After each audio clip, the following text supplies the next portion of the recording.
Yo, yo, yo, everyone, what is up? It's Roundball Ramble, Reconstruction. You know what it is. It's Corbin Ford. I got my friend Stephen Bagell on. We're going to break down the James Harden trade from all angles. I'm very excited to get into this, but first, let's hit y'all with the intro.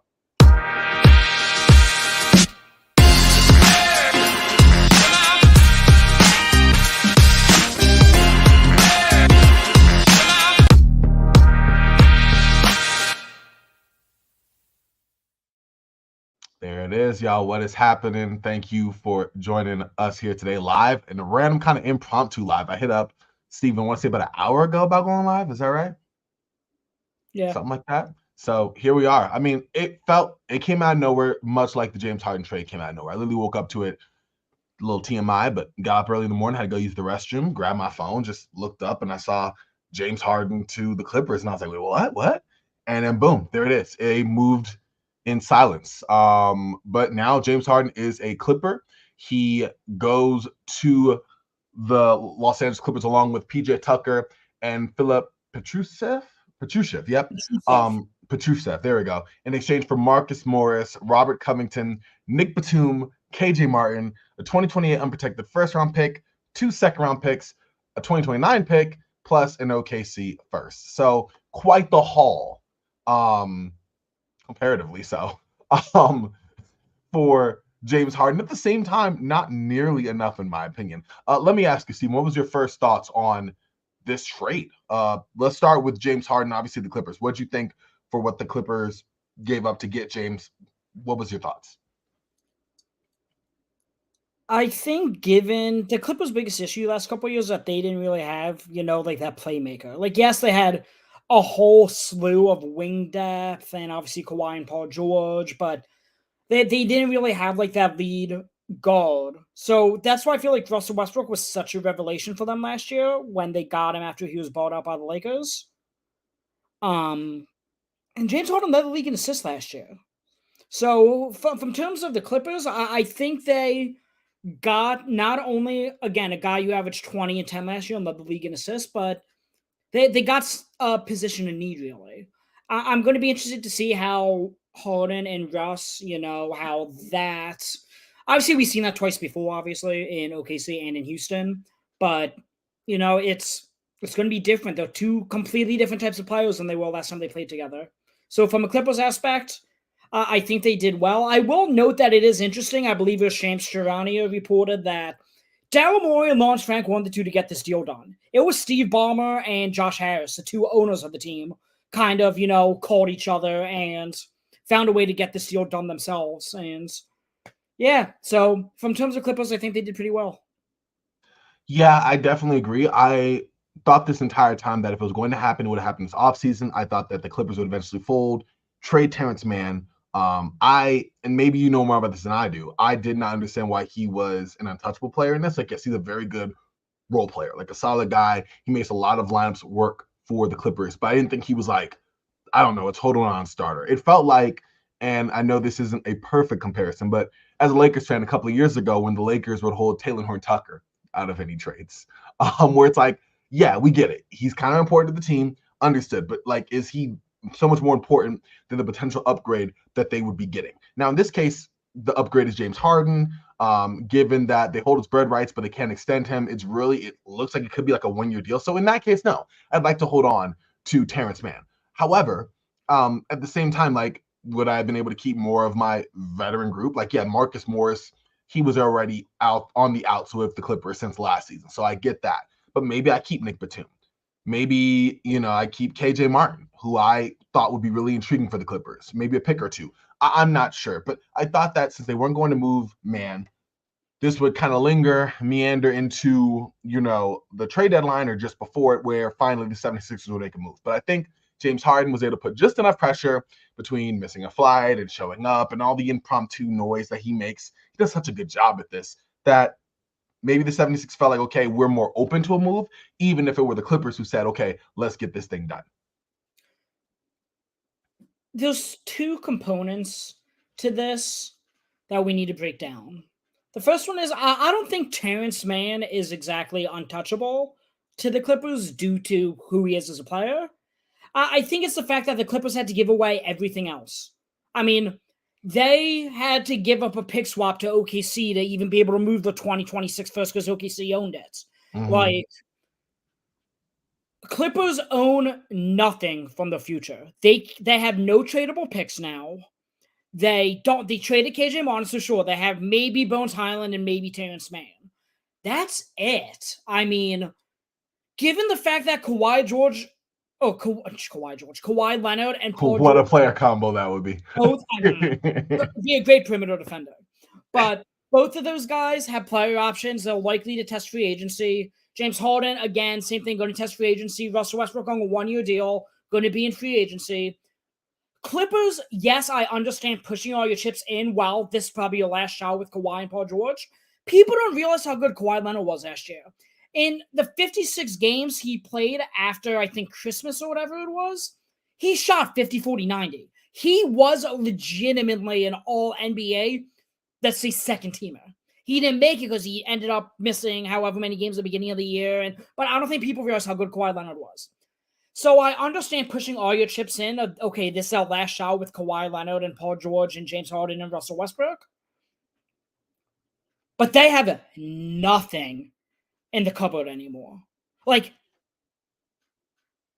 let's say they all hit free agency. They're all going to hit free agency. None of them are going to be extended. I can't imagine. I don't think any of them are eligible to be extended. I think maybe Kawhi is. But either way, you lose one of them. One of three, there's a good shot you lose. The odds of taking all three of those guys and re-signing all them, I don't think are great. Westbrook, sure, maybe. But between Harden, Kawhi, and Paul George, that's... You gave up your entire future to bank on a year when the Bucks just got Dame, the Celtics just got Drew, the Nuggets look like they might be a dynasty in the making. The Lakers, the Warriors, there's just so many freaking good teams. The Sixers themselves look great under Nick Nurse. There's so many good teams that are contenders. You pushed your chips in for 3 expiring contracts that are all, 2 of them are injury prone. One of them just got 2 knee surgeries. It was a very risky proposition. But what I will say is we're not talking enough about PJ Tucker either. PJ Tucker is a legitimate starter in the NBA even at age 37. He's going to be useful. So the fact that, yes, the Clippers had to give up a little bit extra to get Harden, sure, they got PJ Tucker as well. So that's what I'm intrigued by. Corbin, let me ask you this real quick. Yeah, Sixers have a ton of flexibility. And maybe this is a good transition into the Sixers side of the trade now. I like it. But Sixers have about $60 million in cap space next year, potentially more. Because Tyrese Maxey then signs rookie extension specifically because of how small his cap hold is next year. It's only $13 million. So you're going to, and PJ Tucker had a player option. You got off that money. So now you have even more cap space. So you're looking at Embiid's 51-ish million. You're looking at Paul Reed's $7.5 million, who I'm sure you could trade if you needed to. You have Jaden Springer's $4.5 million, which I believe the deadline is today for them to pick up his 4th-year option or not. Yeah, I think so. And then there's one more guy. I'm blanking on who it is. Let me pull up the 6 cap sheet while I'm talking. There you go. But while you do that, I will say the Sixers did waive veteran guard Danny Green to create roster space for the trade. So he's also Danny Green, who doesn't factor in this aside from being a free agent. That's just a little note that I thought was interesting. And Corbin, I was right. They will all need those 3 guys. Maxey's cap holder was the 4th guy I was thinking of. Okay. With $13 million. So there's a feasibility. You could trade Springer. You could trade Paul Reed. You could go into the offseason with just Embiid as Maxey and you're only 2 guys on the roster and have $60+ million to spend. And now they have, if they wait till this summer, they have 4 tradable first. If they make a trade before this year's deadline for, let's say, a Zach LaVine or OG Anunoby, they have 3 first that they could trade. That Clippers 2029 swap could end up being the number 1 pick in the draft, for all we know. Oh yeah. I think half of those guys who are on the Clippers, I mean, whether it's Kawhi, Paul George, definitely, I mean, in my opinion, more likely Russell Westbrook and James Harden probably retired by that point. I mean, think they're all retired at that point. 2029 is 6 years away. And they're all the youngest are Kawhi and Paul George, and they're both like 33. Yeah, I definitely could see it. I mean, I don't think they're playing until LeBron 39, 40. So yeah, that's more than likely. Wow. So Yikes. anyway, going back to my question, Mm-hmm. very long path to get there. Let's get it. But Sixers have potentially they have a 35% max lot plus the room exception as increased in the new CBA. Sixers have all this type of newfound flexibility, all these potentially high valuable picks that if they trade for Zach LaVine, I'm going to be a little pissed off because I think they could get way better. But Sixers call, let's say, Paul George. Let's say Kawhi and Harden both say, okay, we're staying with the Clippers. Harden, I think, is most likely to stay out of the three, by the way, because he wanted to be on the Clippers specifically because they're the only team that was willing to pay him because Steve Ballmer is the richest owner in sports. True. Let's say Kawhi and Harden in the moratorium we sign right away. You're Paul George's agent. He calls you. Sixers offering you a 4-year max deal. You could play with Embiid. You could play with Maxey. They'll have $15 million left over to spend on free agents, plus the $9 million room exception, then all minimums. Is that more enticing, or is going back to the Clippers with Harden and Kawhi and PJ Tucker and whatever else they have under contract more enticing? That is interesting. It's a 4-year investment. So keep in mind, Tyrese Maxey's what, 22, 23? Yeah. Well, Embiid is going to be 30 by next year. Mm-hmm. But my point is, I think if I'm Paul George, I'm jumping ship. So you think Paul George leaves the Clippers after this season? I'm saying in this scenario, let's say, end of the season, Sixers have $65-70 million to spend in cap space. They offer Paul George a max. Who would he rather play for? I mean, here's the thing. A lot is predicated on how they do this year, of course. I was gonna a big part of that is predicated on that, but also I feel like, okay, is this hypothetical suggesting that the 76ers offer him this money and the Clippers do not? No. Or you're saying Paul George has his option. Okay, if he has his option, I say he stays with the Clippers. I mean, Russ is his good friend. He's there, right? He's a LA dude. He's been comfortable there. The Clippers have given him no reason not to instill faith that they would try to make things work. I mean, they've tried to make a roster that's been really good around both him and Kawhi. It's literally been on those two for the most part that they haven't succeeded. So I feel like you go to a spot where that's them, where you go to Philadelphia. I mean, I'm not saying that it's a matter of whose team is it, but like Embiid is the first and foremost there. Like you are still the centerpiece with the Clippers. They're kind of doing this around you and Kawhi, and you have people you're comfortable with. I don't know the extent of Paul George's relationship with James Harden, but you know what it is with Russell Westbrook. You know what it is with Kawhi Leonard, just what they did to get him over to Los Angeles back in 2020. I just feel like there's a comfort there, and you're about to be in a whole new arena moving forward. I just feel like there's a lot more there that you can just anchor yourself to, where it's like, you go to the East, sure, why not? If they have a disastrous like first round flame out or something like that, then sure. Like I'm more amenable to the thought of that being the case. But it's like, I don't know. I do know, actually. I just feel like he'd probably stay with the Clippers. That's my thought. Unless Philadelphia was like so much more enticing. They're still trying to figure it out. I don't think, and maybe this argument that I would make, I don't think they properly figured out how to build around Joel Embiid since they've had him. Like I think the best roster they had was that 2018, 2019 team. And even that wasn't perfect, where you had, Ben Simmons and Jimmy Butler and JJ Redick and Mike Scott, Tobias Harris, like that was somewhat. Why was that the best Sixers team? Because they had Jimmy Butler playing the wing. That's true.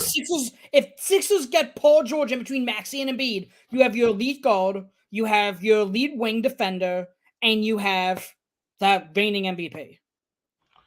That is true. I want to point out a comment here from Ross Roseman. Sixers got some good defenders. They match up way better with Boston now. In fact, thank you for bringing that up, Ross, because I do want to ask that about.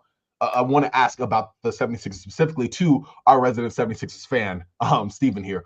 What does this look like for the 76ers? We can come back around on that, Paul George. That's a very interesting hypothetical and something we can flesh out a little bit more. But with the initial return that Philadelphia has from this trade, you look at, guys like Marcus Morris, Nick Batum, Robert Covington. You already see player of the week, Tyrese Maxey, who's just been great, right? Do you think that this is a good, solid group around Joel Embiid, especially when you consider guys that have already been there? I mean, they already had Kelly Oubre playing well. Tobias Harris is still in the mix. Like, what do you think about this 76ers unit as currently constructed? Do you think this will be a long-term thing? And if not, What are your thoughts? We keep That talking was a about lot. Yeah, we keep talking about flexibility with the Sixers, and sure, that's great for the future assets. Mm-hmm. Cap space is always theoretical. It's always a thing till it's not a thing. But, I mean, through 3 games, the Sixers have looked good with the offense that Nick Nurse is instilling. He's empowering Kelly Oubre to be actually an efficient player. The biggest question, though, is, and it's exactly what you're asking me, is what is this going to look like at the end of the trade deadline? And I keep thinking about your Lakers squad that had Russell Westbrook, Anthony Davis, and LeBron James, 3 max deals, and then like 10 minimums. I think they had Kendrick Nunn, and they had one other guy that wasn't on a minimum. It actually might have been THT. But my point is, that team was never able to make trades because they only had max guys and minimum guys. Sixers now have the $17 million Marcus Morris, the $11 million Covington, the $11 million Batum, the $5 million Korkmaz, the $4 million Daniel House. They have so many different matching salary options to now pair with those, those valuable Clippers picks we just talked about. That 2029 Clipper swap could be whoever's in 6th grade right now, the number 1 pick in that class. For all we know. I mean, all 4 of the guys that we keep talking about, Westbrook, Kawhi, Paul George, Harden, they're all going to be retired by then. So the question is, what move do the Sixers make leading up to the deadline? There's been already speculation about Zach LaVine, which I don't think Sixers want to pursue that avenue yet because I think they want to see what they could do with their cap space first. So that brings me to the next guy, which probably costs more than Zach LaVine right now in a trade, and that'd be OG Anunoby from the Toronto Raptors. I would love it. Interesting. I would love it, but he's an expiring deal, so same thing. You maintain your cap flexibility, but if you're trading, let's say, multiple first for OG Anunoby, you're re-signing him. Like you can't let him walk out trading multiple first for him. That's true. Here's my thing with OG. I just question the fit. Like you mentioned how good the 76ers were at 2018-2019 squad. It wasn't that they just had a wing. It wasn't just they had a good wing. They had a good wing in Jimmy Butler, who was a great defender, a standout defender, a very good offensive player, and another playmaker as well. I feel like OG Anunoby brings one of those things to the scenario. I don't know if he brings the other. And I think defensively is what I think he brings better in terms of versatility there, but offensively, yeah, he's a steady shot maker, like a knockdown standstill shot guy. But his creativity in terms of offensive versatility, in addition to the way he distributes the ball or the lack thereof, I do question. And Rosto's in that Pascal will be a Sixer, which would be interesting. I don't know. That would be same home country as Embiid. They're both from Cameroon. That would be interesting. So but like, that connection there is a connection there. Wow. But like with that, what do you say to that as far as OG not being a good fit with this roster? And then we can go to Pascal if he's even a possibility there. I think you're out of your damn mind, Corbin. What? I think you sure no homerism here? No, it's not homerism. I think it's an OG Anunoby fandom and infatuation. Okay, I that's think OG Anunoby could fit on any roster in the NBA. I mean, any wing yes. that's is that what you're asking me? No. He'll be a good fit. I just don't think he'll be the like. Okay, is he? He's not much of an upgrade? There you go. Exactly. Yes, OG is a plug and play player. Perfectly. Yes, but he's not someone I go. Okay, great. Now we're gonna catapult us to like they're right where they were in my opinion with OG. That's no disrespect to OG. He's just not bringing any outlier talents in my mind that raises the 76ers up a level. But no, he's a perfect fit on, like you said, any roster. Don't get that twisted at all. No, I mean, do you like him as an offensive player in that? Chat that he is always hurt. That's obviously an issue. I don't know. What would you say when Toronto won it all with Kawhi? Was OG Anunoby the 3rd best player on that team? I'd say probably not. He probably wasn't even 4th. No, I would. Yeah, I would put Kyle Lowry. You had Van Vliet, you had Siakam, and you had Lowry. Exactly. So yeah, he was the starter there. Then I put Marcus Gasol. Oh, he banged with Embiid pretty well.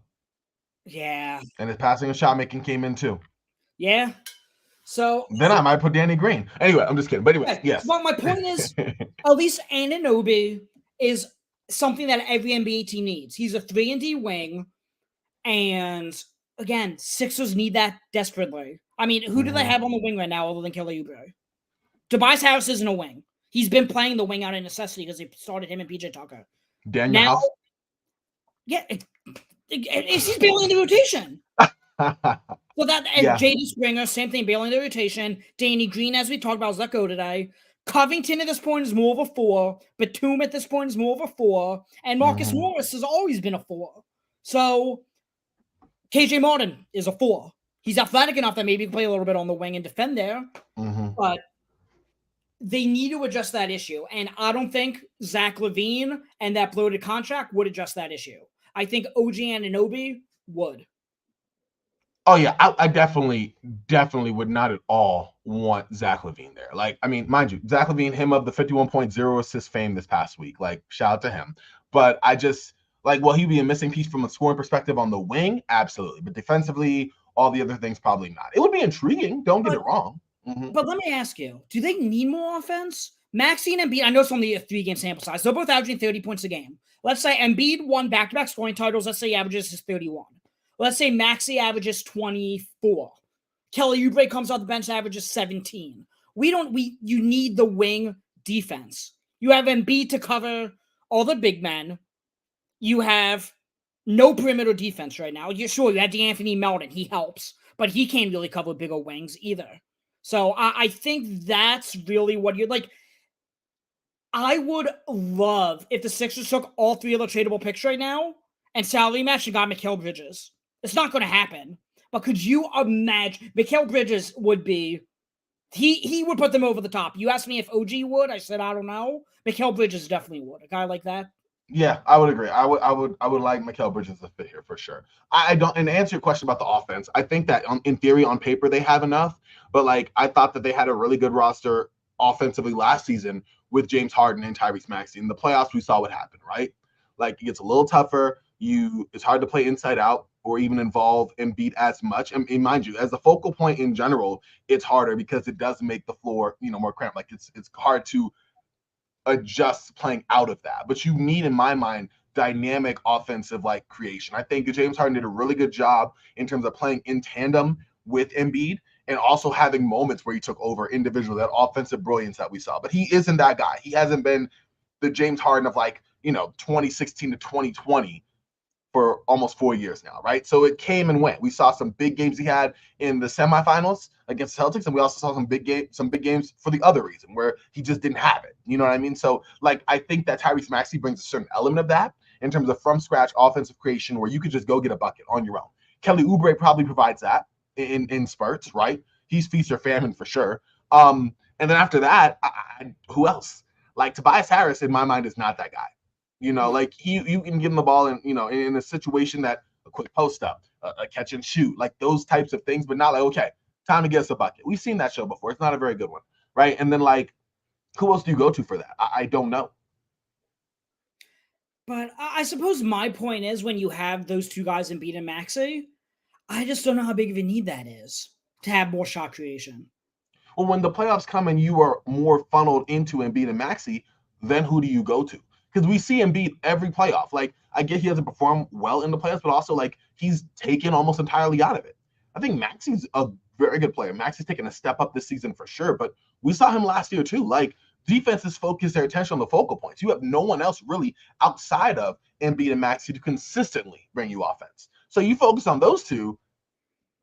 That's all, folks. It's 5-6 games. You know what I mean? Like, that's what I'm more concerned about. Like, I get you to a certain extent for sure. I just feel like there has to be more. Who's your X factor? Who's your other guy? Are we gonna go back to the Tobias Harris wall? Are we looking at Pat Beverly? like who is the other person? I'm not saying that they have to be a consistent guy. Doesn't have to be a big 3 type of roster construction, but I don't know. I just think we've seen the 76ers formula before of 2 main guys and a bunch of other very solid ancillary guys. And then those guys fade in the playoffs as everyone else funnels their attention onto the main 2, and the 76ers are out by the second round. Ross says that Tobias is good enough for the offense. I don't know. I think Tobias is steady. Here's my thing with Tobias.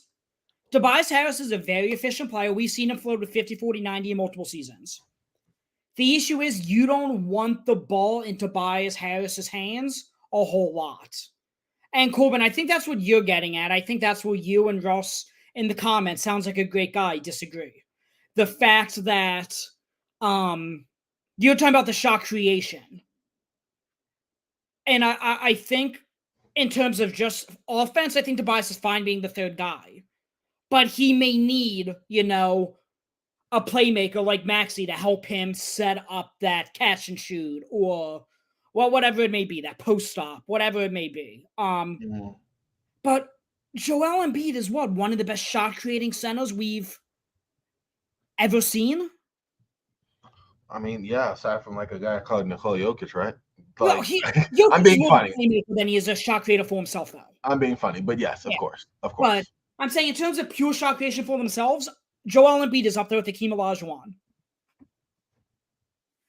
Wow. So I don't know. I'm trying to think I think Mikal Bridges is the perfect example of this. Of what they need, because I think that'll alleviate both our concerns. It'll alleviate our need for the 3-and-D wing, and it would alleviate your concern of the shot creation. So I'm trying to think of a guy like that. Zach LaVine only addresses the offense. OG Anunoby helps with a little bit of both, but more defensively. I'm trying to think of the next. Like, Bradley Beal would have been a very good one if he was still on Washington. He's one of the best shot creators there are. So, I don't know. Right now, I don't see that exact name coming to me of who exactly I'm going to trade for. If it's not LaVine, I mean, DeMar DeRozan, then he's a little repetitive in the mid-range with Joel Embiid. You're going to have two guys living in the mid-range. That's true. That's true. I that's true. I get you. Again, I like LaVine as the archetype player. I don't think, especially with the contract he's on, that he would be that big time difference maker that would catapult them. But I think he would be a nice, or in my opinion, a better fit per se for what the 76ers might potentially need than OG would be. But I definitely see where you're coming from with that for sure. I guess my last question is, which player so far, let's assume that the 76ers are keeping everyone they brought in, right? And that there isn't a flip from that until the trade deadline or later. Which player in that package coming back to the 76ers are you most excited to see? Because in my mind, it's probably KJ Martin. Like, I think that he is that classic tweener with some major hops, though. Shoots a three sort of well from the corners. I think he can kind of do some interesting things playing like the four, maybe small ball, like five when Joel's not on the court for a different look. Like, I wouldn't put Nurse past doing a lineup like that. I just feel like he's in a spot where he can make an impact and be one of those younger players with untapped potential there. But that's a guy I'm definitely zeroing in on because I was hoping he'd make that impact for the Clippers. Didn't really get enough time to do that. Kind of seemed inconsistent in the minutes that he did get and his impact. But what player stands out to you for the 76ers in their return? I think the only player that could actually be impactful for the Sixers this year is probably Robert Covington. Maybe that's some of the bias to me, given that we already know what he is in Philly. But I'm thinking back on those Embiid, Simmons, JJ Redick, Covington, and Dario Saric teams. That five-man lineup dominated teams. Like, do you remember the plus minus that those starting lineups would have for those five? And then we had to trade Dario and Covington to get Jimmy Butler. That's the only reason we ever traded Covington. We recently extended him that same season. We did a renegotiate and extend with him and then traded him to Minnesota because we wanted Jimmy Butler.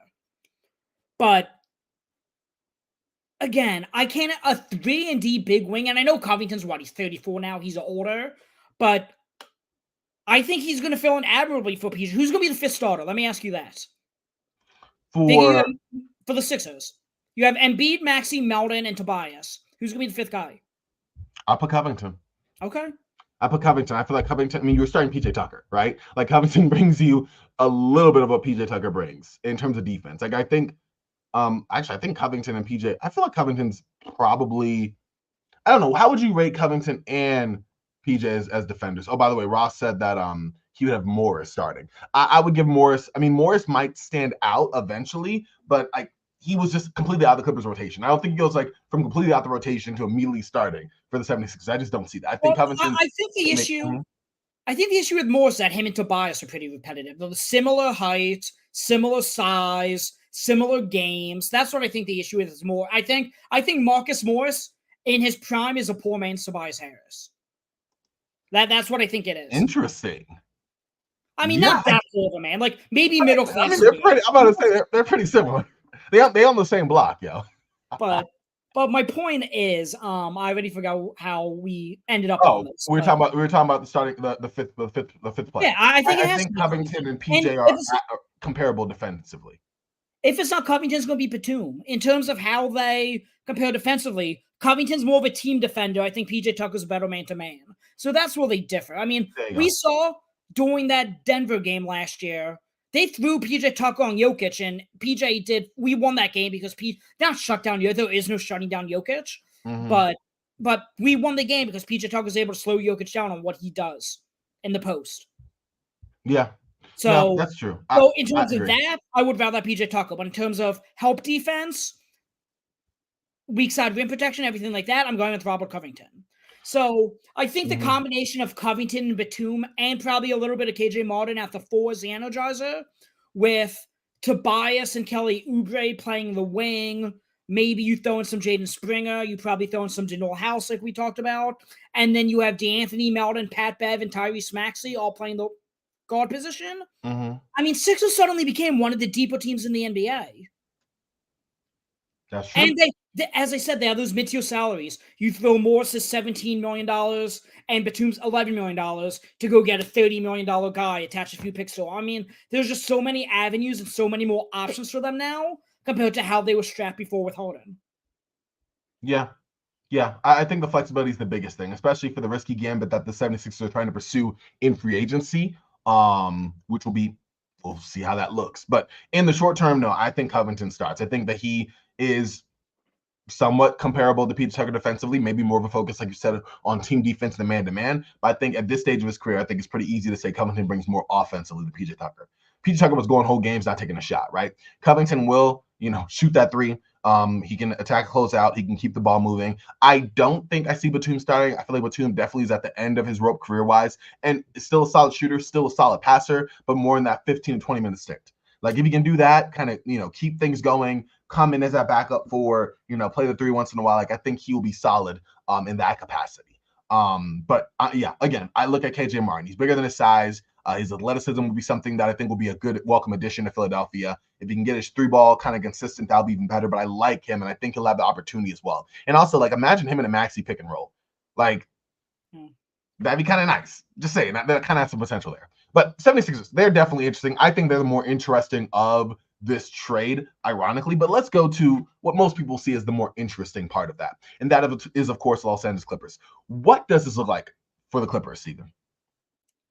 I think we already touched on it a little bit. I think A little the bit. aspect that you're getting the guy who led the league in assists last year on a team that, again, Russell Westbrook did alleviate some of the need for the playmaker since they signed him after the buyout last year.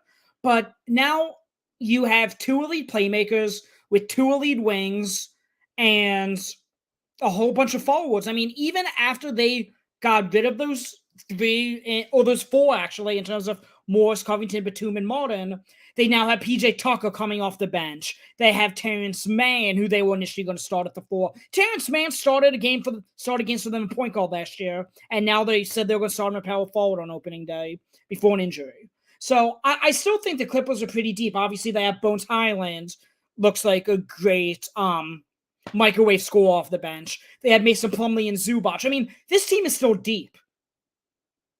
So, yeah, I mean, I'm excited to see how it gels together. Harden and Westbrook do have experience playing together. So, usually I would say that would be my biggest concern in terms of there's only one ball for both of them.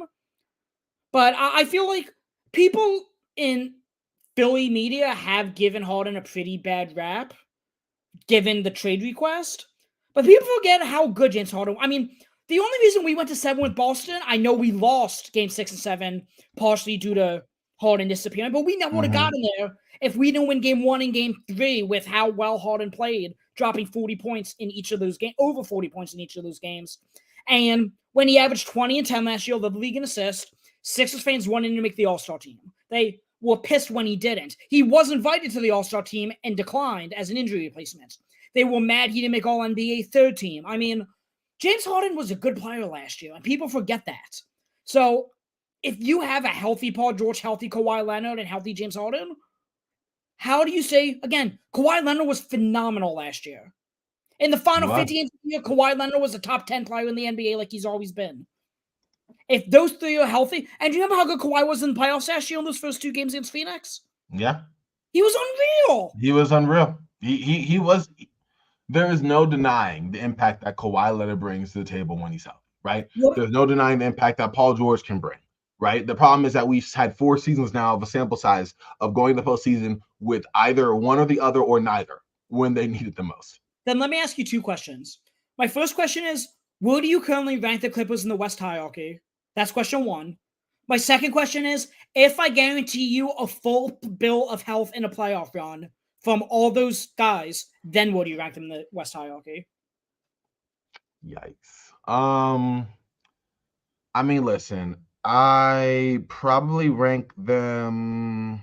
I'm pulling up the teams now because I don't feel like thinking of standings. So Yeah, Denver, I still think is a team to beat in the I was West. gonna say I have Denver above them for sure. Okay, what about Golden State? Let's say Interesting. I They've been think I take the interesting. Clippers. I think they're interesting, but also I like the Clippers' size, which is ironic because I don't think they have a whole lot of size now. And defensively, you're putting one of, I mean, you're gonna have Steph Curry, Chris Paul, and Klay Thompson out there against a lineup that's gonna have Paul George, Kawhi, James Harden. That's just a lot. I mean, you do have Andrew A lot Wiggins of Hall and of Famers. Draymond. Yeah, that's a stacked match. That's interesting. Let me put TBD on that. But right now, I'm gonna say I'd probably say the Well, Clippers. I asked 2 questions. I think I would say, knowing what we know about the Clippers never being healthy, I would take Golden State. But if you guaranteed me a full bill of health from all those guys, I would take Golden State. Or I would take the Clippers, excuse me. Yeah, I would see that too. Okay, that's fair. I can see that too. Phoenix. Listen, I haven't seen Bradley Beal at all this season, so I don't know what he looks like. That back seems troubling. Devin Booker's out for a third straight game with his ankle, so it's really Kevin Durant and a bunch of interesting players, but not on the Clippers level. So I would take Clippers. In both scenarios, even you take the injury risk with the defense. Ooh, if they're both healthy, that's a game and a half. If they're both like That was both a teams playoff being matchup equal, last year. That was a it first was, round but they matchup. both juiced up a little bit. The Suns said, "Okay, we'll get Bradley Beal." The Clippers said, "Okay, let's go, James Harden." Like that's interesting. I don't know. I think it's a 7-game series. I think it's a tough series. I'm gonna go with the Clippers. I like the role players better. And the last one I ask is the Lakers. Don't do that. I had to do it. um. See, the Laker homer in me wants to say, listen. Historically, the Clippers have beaten the Lakers in their head-to-head matchups, In but then at the end of the full, season, the Lakers go farther than the Clippers do. But if we're talking like full health, like all of that, I'm probably gonna have to go with the Clippers. Like I full think health, that, you're going to Clippers. But huh? knowing full health, you have to go the Clippers, I think. I But have to. I would be knowing not. Yeah. knowing what we know with the risk of Kawhi and Paul George potentially going down and getting injured again, Kawhi having 2 knee surgeries in 2 years, who do you take? Do you take the I mean, possibility of the Clippers, or are you taking the stability and hopefully what the Lakers are going to provide this well, year? that's the thing. The Lakers don't even have stability right now. Like we're going through that flux right now of role players trying to fit in. Darvin Ham trying to work out his 10-man rotation. I'm saying what you Yeah. anticipate the stability of it. After Wednesday's matchup, let's answer that. No, I'm just kidding. I would probably go, and I don't like this, but I would go Clippers. Like they've had the upper hand over the Lakers the entire time. I think Anthony Davis gets his for sure. I think LeBron makes an impact, but I mean, it remains to be seen about the Lakers role players stepping up, right? And Austin Reeves right now has not had a great start to the season. Like I'm projecting a lot that everyone for the Lakers ends up being the fully realized person they were for most of the postseason last year. And right now, I can't do that. Plus, looking at what a Torian Prince brings, or Christian Wood brings, or a Gabe Vincent brings, that I don't know. So I'm gonna go Clippers for now. No, you know what? Bunk it. I'm gonna go Lakers. We're gonna go Lakers. I'm gonna say it's gonna be a dogfight. So you But rationalize the Clippers this whole time, and then you say the Lakers just because. listen, because it's so in my I'll tell you know what? In my mind, it's so close between the two if they're as currently constructed that I might as well go with the team I'm gonna go with. You know what I mean? Like if it like healthy, I think it's a clear, demonstrative favor for the Clippers. But like if both teams are kind of where they are right now, I don't know. Like the Clippers have a lot to figure out. They did lose most of their forward depth right now. The Lakers have a lot to figure out as well. Especially the fact they've been a horrible first quarter team. But if it's like neck and neck like this, I mean, it's a crapshoot. And if that's the case, I might as well go down with the team. I think at full health, the Clippers just about have the highest ceiling in the NBA. I mean, I don't know. It's tough because I think Milwaukee and I was Boston gonna say are Milwaukee, so much. Boston. It's tough, but yeah. I would say in the West, as good as Denver is, I think they're right there with Denver in terms of like if they're fully healthy, which obviously we know is a huge if. What about the East? Are Sixers a clear number 3 team in the East right now? Yeah. Okay. Yeah, I think so. Cleveland's intriguing for sure. The Knicks are there. But yeah, I'm looking at Philly. Miami is there-ish. Philly to me is the third. I think that they were I think it's like a clear tier between Boston, Milwaukee, and then the Sixers, and then like I think that the it's closer between the Sixers and every other team than it is with Boston, Milwaukee, and the Sixers. However, yeah, I do think that I think that they're the third. And listen, you got some solid role players that could potentially fit better alongside Embiid. I mean, they're going to fit better than not having Harden at all, right? At this point, the runway is clear for Tyrese Maxey. And that was kind of a question I would ask you there. Just like, what is kind of finishing on Philly before we kind of close this out? What is the season outlook, in your opinion, for Embiid and Maxey now? I think Maxey's going to make his first All-Star team. Ooh, I like it. And Joel Embiid has been top 3 in MVP voting back-to-back years. I'm excited. I mean, Maxey, we didn't really get to see him with the ball in his hands all that much with James Harden there. Because already playing with Embiid, that's a lot with him, obviously his usage and all that. But then when you have the guy who led league in assists too, and them just playing a 2-man game and pick and roll and all, we didn't really get to see Maxey, one of the 5 fastest guys in the NBA going coast to coast, but with the ball. Like, we never got to see that. I'm excited to see Maxey as a playmaker. I'm excited to see Maxey with the ball in his hands more. And, Nick Nurse giving him the keys to the offense. I like it. I like it. Mm-hmm. How many, one last question, and then we could wrap up. How many duos in the NBA are better than Embiid and Maxey? Boston, Milwaukee, obviously. The Lakers, I'll give. Denver, okay. I'll give, because they've got it done. Yeah. And I guess I'll give you give it to who? Clippers. Yeah. So they're top 5. No, that's fine.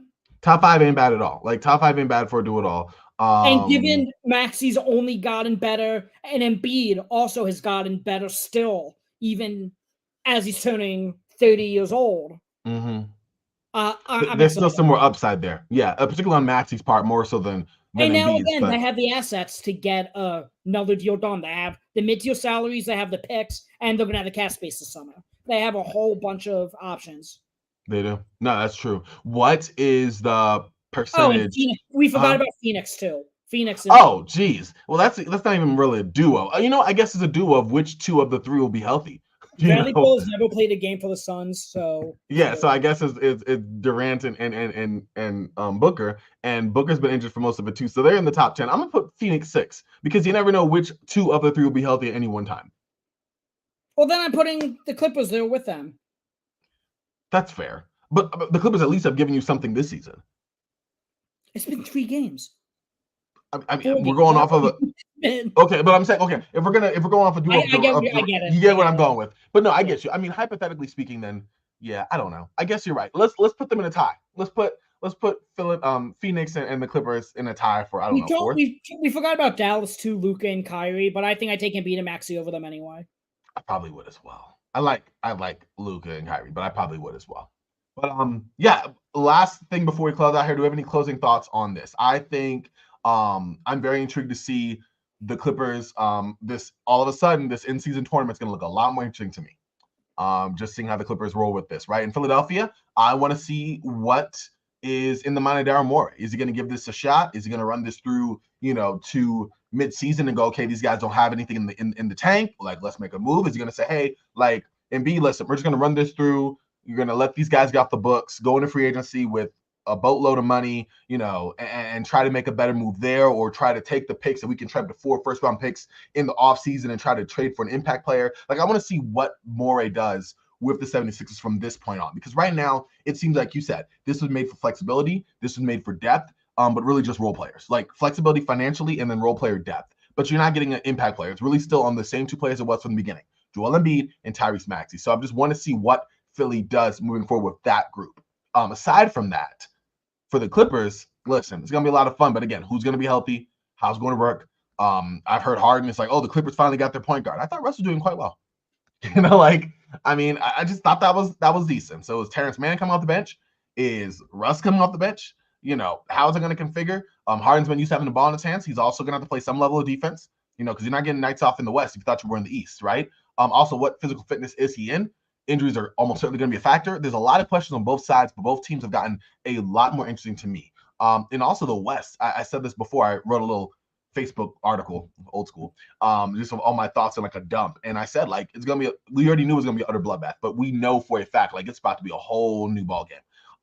It's going to be interesting to see every single night. Starting Wednesday, Lakers Clippers, which I am excited about. Even if we probably don't see Harden, it'll still be fun to see what both squads look like. But I throw to you, Stephen. What are your closing thoughts on this blockbuster deal that we've gotten in the last 24 hours? Closing thoughts that the Sixers aren't done. As I said, they do have the flexibility. Like, if they wanted to go after like OG Anunoby and Buddy Hield, they could do that now, and they would still maintain the cap flexibility. Even though if you're trading all that for OG Anunoby, you're gonna want to resign him. Maybe a Malcolm Brogdon type, I think, would fit well. But my point is, I don't think they're done. I think they're gonna go into the offseason either with flexibility or with a third guy next to Embiid and Maxey. So we'll have to see how that plays out. It's going to be definitely interesting to see moving forward. I think both teams, like I said, more exciting, a lot more questions. I'm sure we'll be reconnecting here very soon, Stephen, to kind of talk about the ramifications of this, the fallout of it, what further moves Philly makes, how do the Clippers look. It'll be a lot of fun for both of us covering the NBA at large here. But speaking of our coverage, Stephen, mind telling the folks where they can find you and your work? You can find me on Twitter at @the_NBAGel. That's NBAGELL. You could also find me on Twitter at BirdRatesPod. You could listen to the Bird Rights Podcast wherever you're listening to this podcast, Apple Podcasts, Spotify, Google, basically, again, anywhere that podcasts are found. And I just have a new podcast, the One and Done Podcast. You could go listen to that as well. Same thing, wherever you get your podcast. I've been interviewing a whole bunch of players, coaches of the college basketball ranks. I just did a really good YouTube interview and an audio interview with Ole Miss assistant coach Wes Flanagan. That was super insightful. That was a lot of fun. So yeah, go check out all my work. And Corbin, I appreciate you for having me on. As always, friend, thank you for coming on and just being able to share your thoughts, because I definitely appreciate having someone to bounce it off of. Also, it helps that you are something of a cat specialist yourself and a Philly specialist. Like, it was the perfect mix for a show here. Listen, y'all can follow me on Twitter, on Instagram at Corbin NBA, CORBAN NBA. Definitely make sure to check that out if you would. Would definitely appreciate that. Roundball Ramble is a podcast I do mostly, I'd say, semi-daily a thing? No. I'd say weekly. There we go. Several times a week that show comes out. You could also find Reconstruction, which is more of a tailored show on team construction in the NBA, whether it's done through the draft, free agency, trades, and it gives discussions like this with Steven. When draft season really rolls around, I'll be having, I'm sure, Steven again on, and other draft specialists talk about the draft.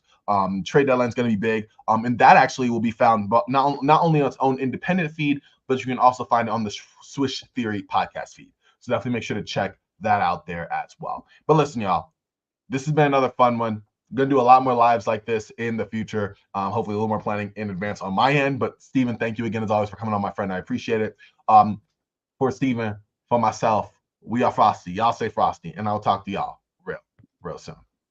All right, y'all.